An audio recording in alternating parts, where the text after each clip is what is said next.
نحمده ونصلي على رسوله الكريم اما بعد اعوذ باللہ من الشیطان الرجیم بسم اللہ الرحمن الرحیم فاذکرونی اذکرکم واشکروا لی ولا تکفرون صدق اللہ العظیم۔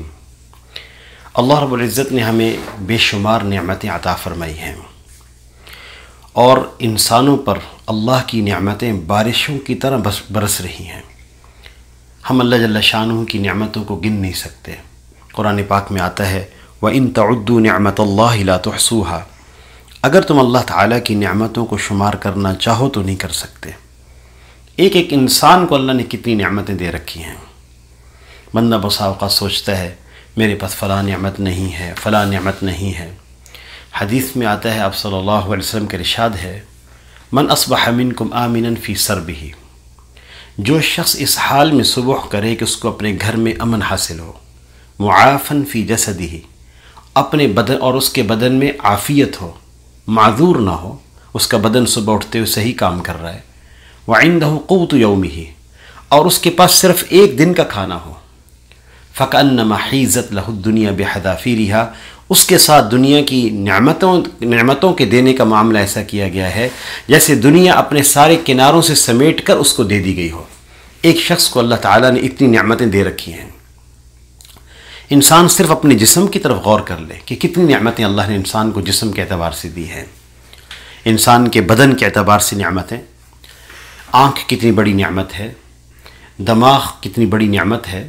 دماغ کے بارے میں ہماری میڈیکل سائنس یہ بات کہتی ہے کہ انسان کا جو دماغ ہے اس میں ایک چھوٹا سا خلیہ ہے، اور وہ خلیہ ایک ارب واقعات محفوظ کرنے کی قوت رکھتا ہے، اور اس طرح کے اللہ تعالیٰ نے انسان کے دماغ میں اربوں خلیات پیدا کیے ہیں۔ اور میڈیکل سائنس ہماری دماغ کے بارے میں یہ بات کہتی ہے کہ ہم آج تک انسان کے دماغ کا صرف 1/8 حصہ جانتے ہیں، اور باقی اس کے 7 حصے ان کا فنکشن کیا ہے، وہ کیا کام کرتے ہیں، آج تک میڈیکل سائنس اس کو نہیں جان سکی۔ تو اللہ تعالیٰ نے کتنی نعمتیں ہمیں دے رکھی ہیں۔ آنکھ کتنی بڑی نعمت ہے۔ اللہ جل شانہ کا یہ ارشاد ہے وَإِن تَعُدُّوا نِعْمَةَ اللَّهِ لَا تُحْصُوهَا، اگر تم اللہ تعالیٰ کی نعمتوں کو شمار کرنا چاہو تو نہیں کر سکتے۔ تو انسان بسا اوقات سوچتا ہے کہ اگر میں نعمتیں گننا چاہوں تو گن سکتا ہوں، ایک کان ہے، ایک آنکھیں ہیں، دماغ ہے، یہ ہے تو میں گن سکتا ہوں۔ یاد رکھیے گا، تھوڑا سا غور کیجئے، آنکھ اتنی بڑی اللہ کی نعمت ہے کہ میڈیکل سائنس یہ بات کہتی ہے کہ ہم جب بھی تحقیق کرتے ہیں اس کی نئی گتھیاں ہمارے اوپر کھلتی ہیں، ایک نئی چیز ہمارے سامنے آتی ہے۔ صدیوں بیت گئیں، صرف ایک آنکھ ایسی نعمت ہے کہ جس کو شمار کرنا چاہیں تو ہم اس نعمت کو شمار نہیں کر سکتے۔ گردے کتنی بڑی اللہ کی نعمت ہیں، گردے۔ مفتی تقی عثمانی صاحب فرماتے ہیں کہ ہمارے ایک عزیزہ بیمار تھیں، ان کے گردے ٹرانسپلانٹ ہونے تھے، دوسرے لگنے تھے۔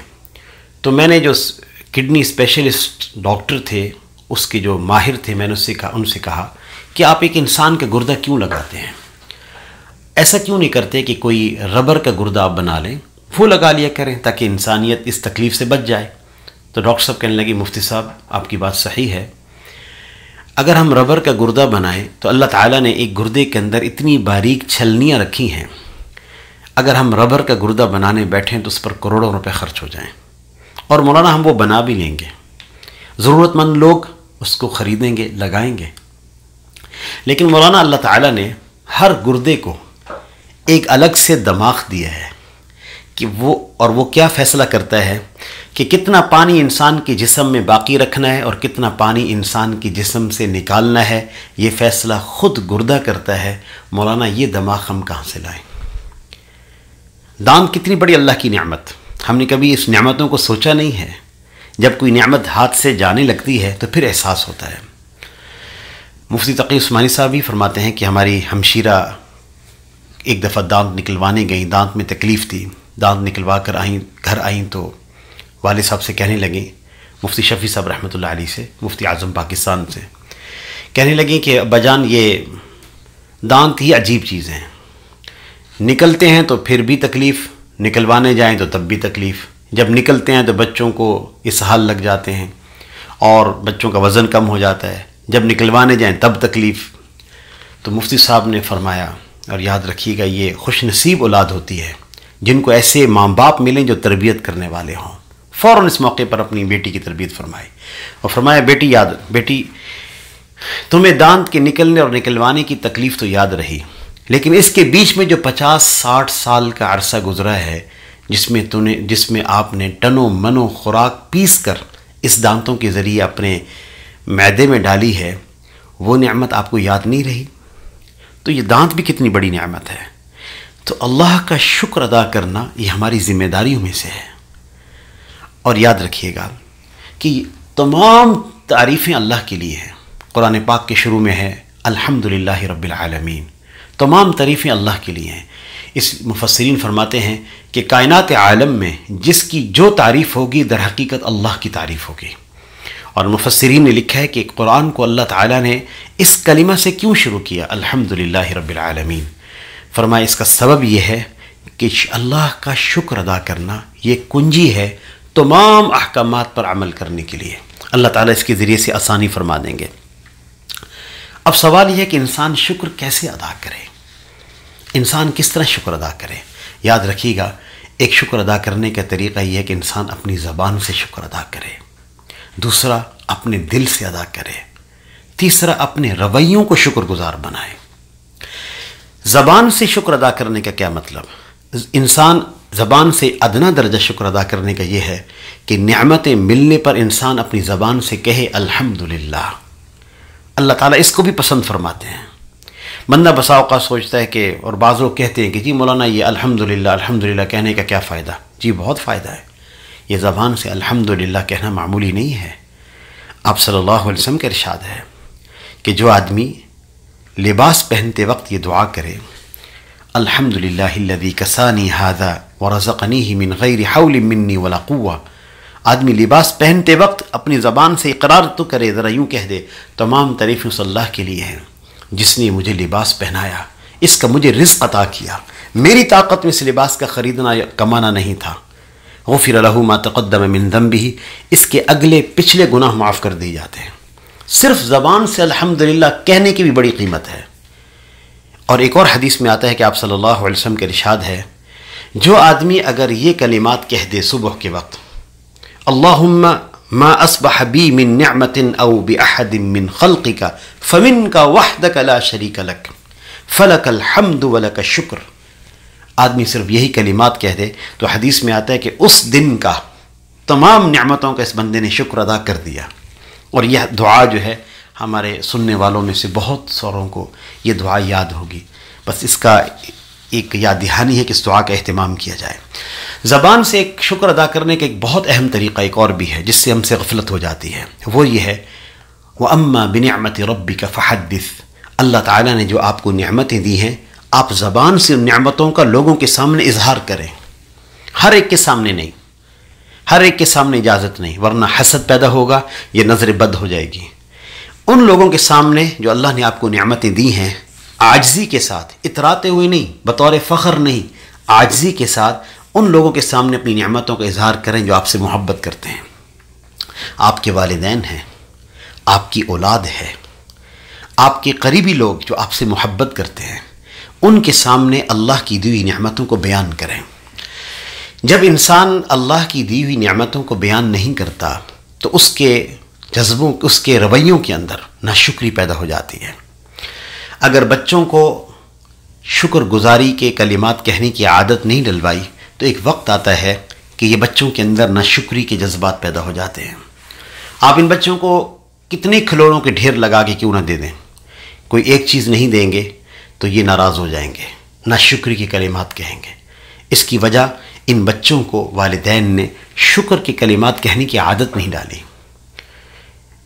گھرانے کے اندر اگر ایسی تربیت ہوتی کہ کوئی باپ والد نعمت لا کر دیتا اور بچہ اس کا شکر ادا کرتا اور جزاک اللہ کہتا، یہ بچے کی زبان سے کہلوایا جائے، اس بچے کے رویے میں شکر گزاری پیدا ہو جائے گی۔ صرف زبان سے اگر یوں کہے جزاک اللہ، گھر کا یہ ماحول ہو، والدین کوئی نعمت لا کر دیں بچے جزاک اللہ کہیں، بچے اپنے والدین کو کوئی چیز پیش کریں والدین ان کو جزاک اللہ کہیں۔ صرف جزاک اللہ کہنے سے کیا ہوتا ہے؟ یاد رکھیے گا آپ صلی اللہ علیہ وسلم کے ارشاد ہے من لم یشکر الناس لم یشکر اللہ، جو لوگوں کا شکر ادا نہیں کرتا وہ اللہ، جو لوگوں کا شکریہ ادا نہیں کرتا وہ اللہ کا بھی شکر ادا نہیں کر سکتا۔ محدثین اس میں نقطہ لکھا ہے، فرمایا ہے کہ وہ جو نعمتیں دیتا ہوا انسان نظر آ رہا ہے، ہم اس کا شکر ادا نہیں کر پا رہے، جو نعمتیں دینے والا رب نظر نہیں آ رہا اس کا شکر کیسے ادا کریں گے؟ اور جب رویوں پر محنت نہ ہو اور زبان سے شکر کے کلمات نہ نکلیں تو آپ صلی اللہ علیہ وسلم نے اس ناشکری کے کیفیت کو حدیث میں بیان فرمایا ہے۔ بخاری شریف کی روایت ہے کتاب النکاح کے اندر، آپ صلی اللہ علیہ وسلم نے ارشاد فرمایا کہ بسا اوقات عورتوں کو تم بہت ساری چیزیں لا کے دیتے ہو، ان کی مطلب کی جو وہ چاہتی ہیں، لیکن کبھی ایک چیز نہیں تم لا کر دیتے تو وہ پتہ کیا کہتی ہیں؟ یہ ہر عورت نہیں کہتی ایسا، یہ وہ عورت کی بات آپ فرما رہے ہیں آپ صلی اللہ علیہ وسلم جس کی طبیعت میں شکر گزاری نہیں ہے۔ لہذا ہماری عورتوں کو بھی محتاط رویے اختیار کرنے ہوں گے۔ آپ صلی اللہ علیہ وسلم نے وہ الفاظ سنائے ہیں جو عورتیں کہتی ہیں ایک چیز نہ ملنے پر، ما رأیت منک خیرا قط، میں نے تیرے اندر کبھی کوئی خیر دیکھی نہیں۔ اس لیے اللہ تعالیٰ نے جو نعمتیں دی ہیں اس کا زبان سے اظہار کرنا اور دل سے شکر ادا کرنا۔ دل سے شکر ادا کرنے کا کیا مطلب ہے؟ نعمتیں دینے والے رب سے، رب کا احترام دل میں ہو اور نعمتیں دینے والی رب کی محبت دل میں ہو۔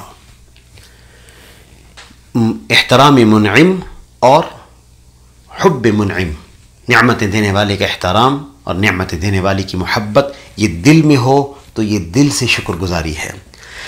یاد رکھیے گا کہ انسان کو نعمتیں تو رب دے، لیکن اس کے دل میں احترام، لیکن اس کے دل کے اندر احترام اپنے کاروبار کا ہو، اس کے دل میں احترام اپنی فیکٹری کا ہو، اس کے دل میں احترام اپنے آفس کا ہو، کہ یا کسی عہدے پر بیٹھے ہوئے، بڑے عہدے پر بیٹھے ہوئے شخص کا احترام ہو، اللہ کا نہ ہو، تو اس کے دل میں اللہ کا احترام نہیں ہے۔